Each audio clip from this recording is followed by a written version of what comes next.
Good morning this Tuesday, the 22nd of July. I'm Grady Wolfe, Senior Market Analyst with Bell Direct.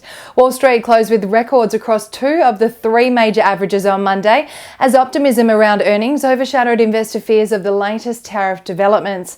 The S&P 500 rose 0.14% to close over 6,300 points for the first time ever. The Nasdaq added 0.4% to also post a record close, and the Dow Jones ended the day down just 0.04%.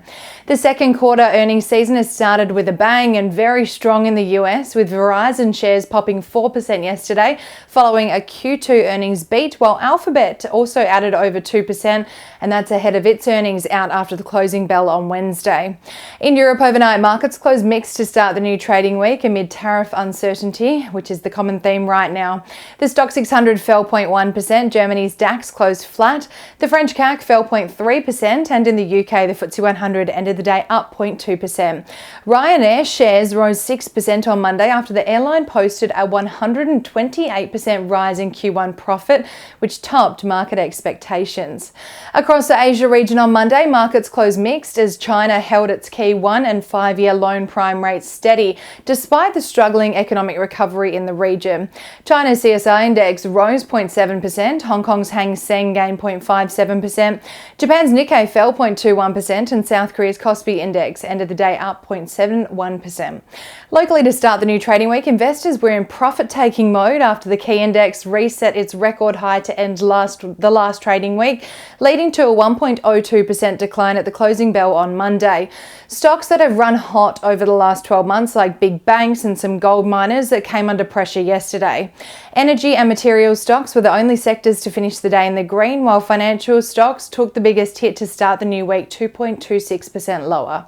Block Inc. soared over 11% yesterday on news the company is entering the S&P 500 from this Wednesday, and that's after Chevron acquired Hess Corp and left room for Block to enter the major US index. AMP shares also jumped 9.3% yesterday after the company released a strong Q2 update, including superannuation positive net inflows for the first time since 2017. The most traded investments by Bell Direct clients yesterday to start the new trading week were led by Drone Shield, BHP and Mesoblast. On the commodities front this morning, oil is trading 0.56% lower at $66.97 a barrel. Gold is up 1.4% at $3,397 per ounce, and iron ore is up just 0.04% at $97.22 a tonne. The Australian dollar has strengthened against the greenback overnight to buy 65.24 US cents, 96.17 Japanese yen, 48.54 British pence, and 1 New Zealand dollar and 9 cents. Ahead of Tuesday's trading session here in Australia, the SPI futures are anticipating the ASX will open the day up 0.13%, tracking the record closes on Wall Street overnight. And now let's dive into some trading ideas for your consideration today.